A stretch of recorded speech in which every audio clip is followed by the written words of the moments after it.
Hey guys, this is a very long overdue video, but today we are going to be talking about my GLP-1 journey. As you guys know, or maybe you don't know, maybe you're new here. If you are new, hello, hi, welcome. I really hope that you find this video helpful and informative. I have been on a weight loss journey on and off for a very long time. I used to be a fitness athlete. I used to powerlift. I used to do all the things. I was in great shape. Once I got into my late 20s, I started to eat a little bit more bad food and it started to have its effect on me. I started to gain weight, but for some reason, no matter what, when I was trying to lose weight, it just seemed like nothing was working. I did calorie deficits, I did food elimination diets, I was working out more, I was doing more high intensity cardio, I was doing more low impact exercises. I tried everything. And as somebody who already had gotten fit before, I knew something wasn't right. I'd been told by so many doctors that nothing was actually wrong and that I just kind of needed to get over it or eat 1,200 calories a day. And I couldn't do that. I literally couldn't do that. I had the option to get on a GLP-1 at the end of last year, actually like the summer of last year. Before I took that approach, I wanted to see if I could just do it on my own one more time. So I went animal-based. If you follow me on YouTube or on Instagram or TikTok, I was posting about that somewhat here and there. And that diet was great. I loved it. In fact, I still kind of follow that diet, but I do have more veggies now than before, and I do have rice and things like that. I started working with a doctor named Dr. Britt, and she's a naturopathic, holistic doctor who really gets down to the nitty-gritty. And instead of just trying to mask or put a Band-Aid over symptoms that you're having, she's like, let's dive into the blood work. Let's do additional testing. Let's do additional labs. And that's what we did. And we saw that I had high cholesterol. I had the starts of non-alcoholic fatty liver disease, and my A1C was at 5.5. 5.6 puts you at pre-diabetic. So I was on the verge of being pre-diabetic. I had fatty liver disease. My vitamin D was low. Just all of these things that were indicating that I had something wrong. And once we ran my fasting glucose and fasting insulin, which no doctor had ever done for me before, I was able to plug those numbers into HOMA/IR, which I will leave linked down below for you guys. And that is how you can find out if you are insulin resistant. Depending on what your score is, I think anything below a 2 or a 1 indicates that you have insulin resistance, and the higher the number is indicates how severe it is. So I believe mine was at like a 4 or a 4.5. We essentially got right into trying to figure out what was wrong, and I was offered a GLP-1. I was nervous. She was like, we can try this. Just be prepared. You're gonna need to be on the medication for a long time. And I was like, let me try this one more time on my own. So I went animal-based. If you're not familiar with animal-based, it's essentially just eating grass-fed, pasture-raised, steak, chicken, eggs, and organic fruits, and like sweeteners like agave, honey, maple syrup, natural sweeteners. And that was an amazing diet. I was able to lose about 5 pounds on that. Anyway, long story short, I lost the 5 pounds and then I very quickly gained it right back. And even with supplementation of like berberine, apple cider vinegar, it just wasn't working. And I was feeling incredibly defeated. So I had told her that if I don't see, a significant change by January of 2025, that then I would be willing to get on to a GLP-1. January 2025 came. I started around the 3rd week of January, and I have been on it ever since. I think I'm on like month 4 now, and I've dropped 20 pounds. I'm 5'1", 30 years old. My heaviest weight was 150, and I am now sitting at 128, 129. I feel like a brand new person, not only externally, but internally too. This medication has been really life-changing for me. However, I also do want to stress that anybody who is considering starting a GLP-1 absolutely needs to speak to a provider, whether it's with your own primary care physician. If you want to work with somebody like Dr. Britt, I'll leave her information in the description box. I'm also working with Mochi. This video is not sponsored by them, but I am an affiliate with them. So if you're interested in going that route, I will also have that linked for you guys. Not everybody is a candidate for this medication. However, we're also finding that this medication is helping so many other people who are not even looking to lose weight or help their blood sugar levels. We're finding that this can help people who have Alzheimer's or have an alcohol abuse problem or a nicotine abuse problem. How funny. Gymshark just reached out about gifting me. Do y'all know that I used to work with you guys? That's so crazy. No, they probably don't know because they're massive now. Okay, so I took to Instagram. I said, if you guys have any questions, feel free to ask away, and y'all delivered. So we're just gonna go for it and get started. Also, I've been talking about this experience very candidly on Instagram, so I am naturally a little bit more nervous to talk about this on YouTube, which I don't know why, because you guys are typically the best ever on YouTube. But, just please be kind. I did not make this decision lightly, and I did make this decision with my health in mind, my long-term health, my short-term health, all of it. It's been an amazing choice for me and what I was struggling with, and that's it. Okay, let's get into the Q&A. Amy asked, what were your side effects when you began? Do they get better, and what did you do to help it? So I am taking a compound trizepatide. There are multiple different types of GLP-1s and GLP-1 agonists, right? So there's semaglutide, which is otherwise known as Ozempic. Everybody kind of knows that one. It's definitely what went viral and everybody became familiar with. I've never taken Ozempic. I don't know anything about that, but I do know that what I take, which is a GLP-1 agonist, tends to be more effective than a semaglutide, not only when it comes to like your cholesterol levels and blood sugar and becoming more insulin sensitive and things like that, but also in terms of side effects, they tend to not be as bad. So a compounded trizepatide would be the generic for like a Zepbound or Mounjaro. When it came to side effects, I was very lucky. I am microdosing a GLP-1, right? So FDA has approved, the actual brand Zepbound starting at 2.5 milligrams and just injecting that with a pen that already has the injection ready for you, and it's 2.5 milligrams. My doctor, Dr. Britt, was like, hey, we're actually, because she's doing more of the holistic side, she's like, we're actually kind of doing some research and finding that, people are having just as amazing results, if not better, starting on a lower dose. Because the whole point of starting with a lower dose is, one, your body starts to build up a tolerance to this medication. So the lower the dose you can stay on, the better, the cheaper it's gonna be, and the longer your medication is gonna last for. So I started with a microdose, and I started at 1 milligram. And I was able to do it this way because I was going through a compounding pharmacy. So my medication just comes in a vial, and I just inject a little syringe in there, and I do it myself. There are ways to do it if you have the Zepbound pens and things. You have to like dissect it and do it all yourself, and that stressed me out. So I just ended up going the compounding route. Because I was doing a microdose, that also meant that my side effects were not going to be as significant either. I take this medication once a week by an injection, and I would always notice that the first day or two post taking the medication, I would get a pretty bad migraine. This is probably because I was not drinking enough water, which is a very important part in this entire journey. So I definitely think that was part of it, and also part of it was just adapting to having the peptide in my body. And then as I've titrated up, which basically just means increasing my dose, I'm now up to 2 milligrams in 4 months. Isn't that crazy? I've only had to go up 1 more milligram. I'm still not even at the FDA approved dose, and I've lost 20 pounds. It's insane. I have noticed some nausea here and there when I titrate up. I might be nauseous a little bit for the first few days, but again, it's not significant enough, and it is usually very quickly resolved by just putting a little something in my stomach or chugging some water. And then the final thing is the first few weeks while I was adapting, I had a little bit of GI upset, which is very common when you're starting a GLP-1, because essentially what happens is the peptide is slowing down your food metabolizing in your body, and therefore it can kind of like back you up a little bit. But this can very easily be resolved with like a magnesium supplement. For me, I just started having acai bowls and putting a ton of chia seeds in it because I love chia pudding, and that very quickly resolved it for me. So these things are very easy to fix. You just have to be diligent about trying to figure out what you need to do to fix it. Freddie asked, what led you to try a weight loss med? How hard did you try to lose weight naturally with varying results? So I did kind of talk about this at the beginning of the video. I tried on and off for years. You could go to my YouTube videos and search Mission Lose 5 Pounds. I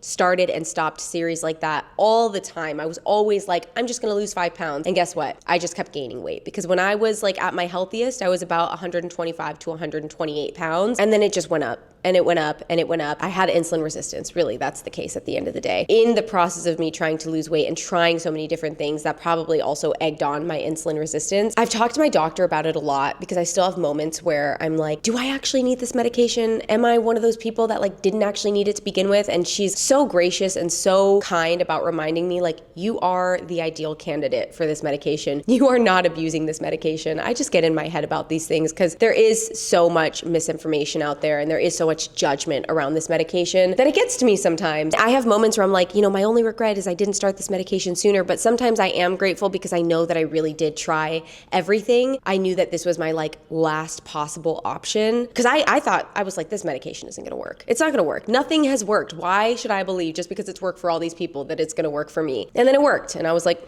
I'm gonna just shut my mouth and keep taking this medication because it's working. KG Aesthetics, dosage, any weight fluctuations on trizepatide, any stalling, any and all tips. So yes, I started at 1 milligram. I have titrated my way up to 2. So I basically I was at 1 for like 3-4 weeks, and then I was at 1.5 for a few weeks, and then I went up to 1.75 because of when I tried to jump from 1.5 to 2. That is when I started to feel side effects, titrated back down to 1.75, and as of the last few weeks, I'm just solidly sitting at 2 milligrams. Yes, the reason I titrated up is because my weight did stall. The first week that I was on the medication, I dropped 5 pounds. It was the craziest thing. The inflammation was like gone from my face. I was so excited, and my doctor had to remind me like, hey, I know you're excited about that. It's not healthy to lose 5 pounds a week, and I knew that, but then it got to a point where my weight was just sitting at about the same thing for like 2 to 3 weeks, and that's when I would titrate up by literally 0.5 milligrams, and that would be all it took to get my body back in motion and working again. It really is a fine balance of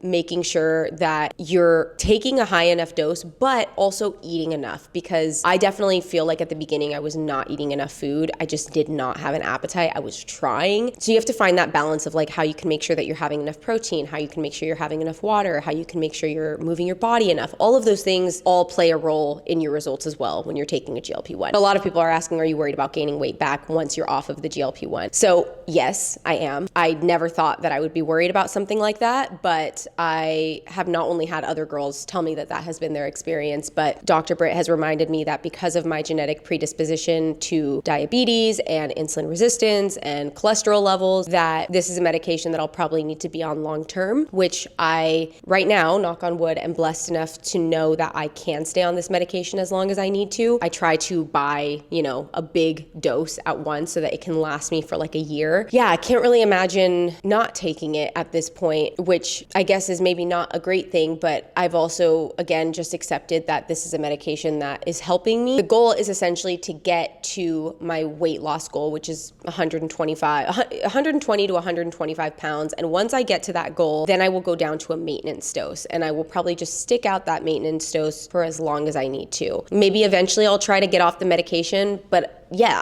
I'm scared because realistically, when I get off this medication will be the day that I get pregnant, because you can't be on a GLP-1 when you're pregnant. So that's going to be interesting, but we'll cross that bridge when we get there. I thankfully know that I have an amazing doctor who will help me through this process and make sure that I'm making the proper lifestyle adjustments to acclimate to life without the medication. And then I'll probably get back on it after pregnancy. Based off of my genetic predisposition, I'm accepting that I probably will be. Shelby asked, how has it changed your quality of life? Obviously, there is no doubt a body image confidence boost that I've had. I preach about loving your body where it is at, and I still stand by that. Through my weight gain, I had to learn to love my body where it was at. Even when I was in the best shape of my life, I had to learn to love my body where it was at, because I constantly had my body under scrutiny of people telling me I wasn't muscular enough, or I was gaining weight, or I was losing too much weight. It's forever a journey, but I can say that I wake up and I'm excited to get dressed. I wake up and I'm excited to go to my Pilates class and see my muscles while I'm working out and just see the progress that I've made. Yeah, absolutely. It's made a big impact there. My face shape has completely changed, which has been really interesting. It's like I'm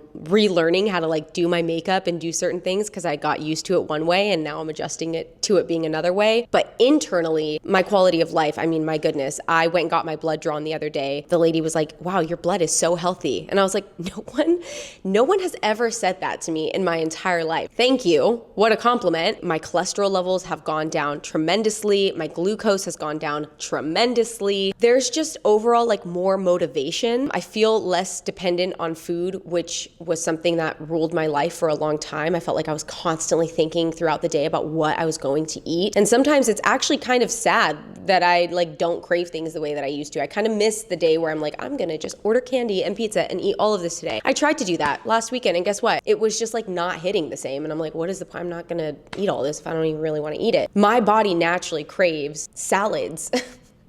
Like, what do you mean? What do you mean I want a salad more than I want pasta? I don't understand that part yet. But part of taking a GLP-1, studies are beginning to show, is that it changes the response, the dopamine response that you get when you have something you love, like a cigarette, like alcohol, or food. That's why they're actually starting to microdose patients, like I mentioned earlier, who are alcoholics or addicted to smoking cigarettes. It's actually helping people not be addicted to those things anymore because it's literally altering your brain chemistry, which I think is absolutely fascinating. I sleep better, my body aches less, I feel more agile, I feel more youthful. The inflammation is gone, which in turn has helped my skin, it's helped my joints, my back pain. Ooh, Anna Brooks asked, hair loss? I hate that I have to say this, but yeah, I do think it's starting to cause some hair loss for me. I don't know. I feel like I have gone through seasons of losing a lot of hair in general, but I do feel like I've been shedding a little bit more than usual. But I also just have a lot of hair, and so when I do lose hair, I'm like, oh, it's fine. But I also want to make sure that it doesn't get to a point where it's significant. So I can't report what I'm doing to make a change there yet. Hair oiling and brushing my scalp and stimulating the scalp is going to be incredibly important. I just need to be more conscientious of it. Supermarket Flower asked, what do you wish you knew before starting? The thing about me is I am crazy about research. I am borderline obsessive. It's not even borderline. It is just obsessive. I was researching every video. I was on Reddit. I was on Instagram. I was on TikTok. I was on YouTube. I was reading actual studies. I don't know if there's anything I wish I would have known. Maybe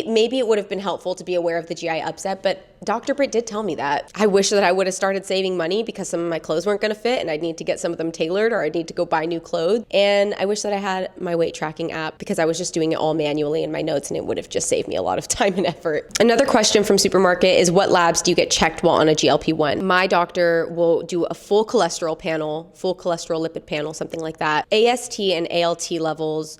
We've been testing my, oh gosh, I don't remember what the hell it's called. Apolipoprotein B, something like that. We check my hemoglobin A1C, my fasted insulin and glucose, my vitamin D levels, and at the very beginning we did a thyroid and hormone panel, but those things were pretty normal, so we haven't ran those since, and I just need to finish my Dutch test that I never started. That's what I can think of off tops, and then I think she does a white cell count, white blood cell count, red blood cell count, things like that. But those are the main ones that we're looking at when we're looking at my insulin resistance and metabolic syndrome. Goomba Gab said, do you find it ethical for influencers to push an RX and not talk side effects? Thoughts? Yeah.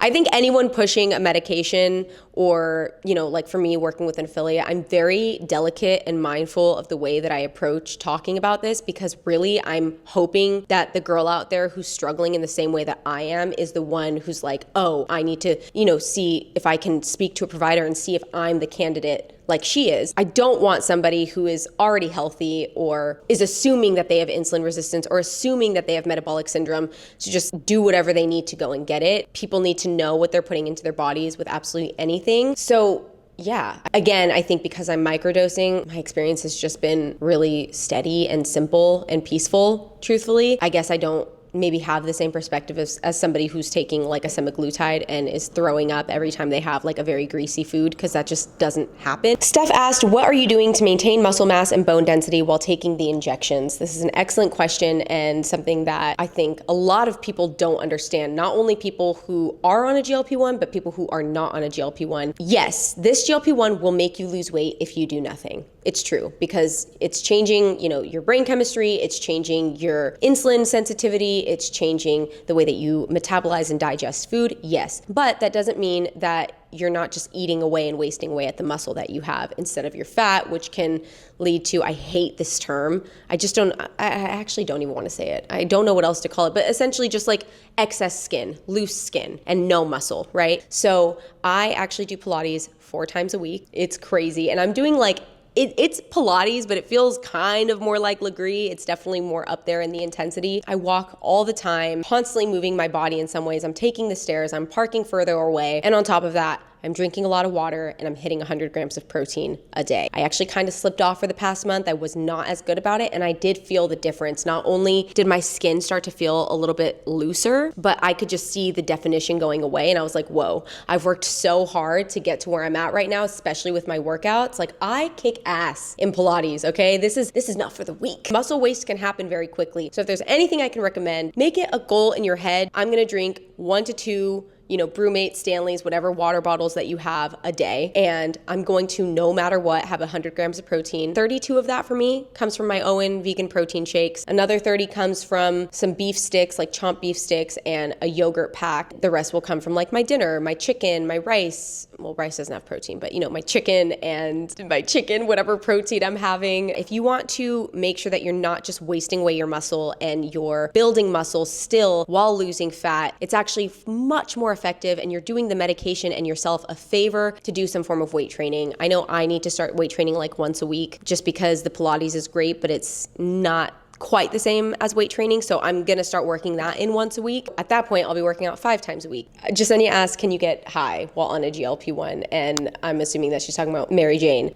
Yes, you can. I know from experience. Jeremy said, did you go through insurance? Did they cover it, or did you pay out of pocket elsewhere? Yes, I was very lucky. My insurance did cover it. It would have covered the Zepbound at 2.5 milligrams. However, I don't have great health insurance. Due to the plan that I had, the deductible, or all of that stuff, I was still gonna have to pay half of what the medication cost. Cost on its own to take a Zepbound 2.5 milligram injection was gonna be like $1,500 a month. And my insurance was like, yeah, we got you. We'll cover a prescription and we'll pay 50% of that. So I would have had to pay over $700 a month to get my Zepbound injections, and I was just not willing to do that. I was like, ooh, I don't got it like that. I don't really got it like that to feel like I could even come close to maintaining or justifying that expense. So going the compounding pharmacy route was much more cost effective for me. It's different for everybody. When I went through my doctor, I basically got like a vial full. And if I would have continued to take the 1 milligram every week, it would have basically been a year worth of a prescription for $500, which when you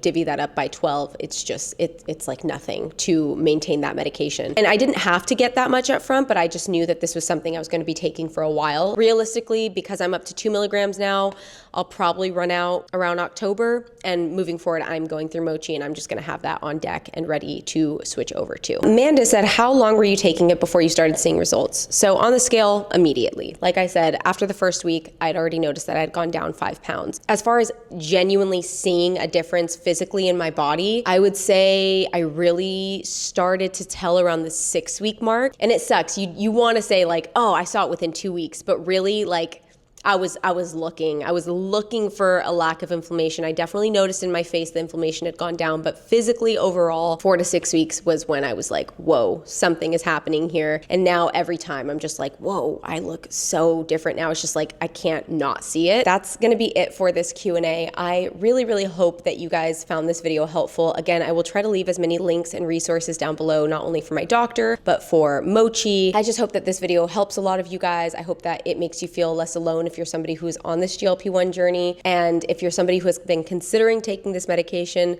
do your research, please, not only when it comes to the medication, when it comes to the compounding pharmacy that you're gonna go through or the doctor that you're gonna go through, research the actual medication itself, get the blood work, do everything to make sure that you're genuinely a candidate. Proceed with caution, do your research, and if you're a candidate, best of luck to you. I hope that this, is a life-changing medication for you like it has been for me. Thank you guys for tuning in and listening to this video. I'll see you guys next time.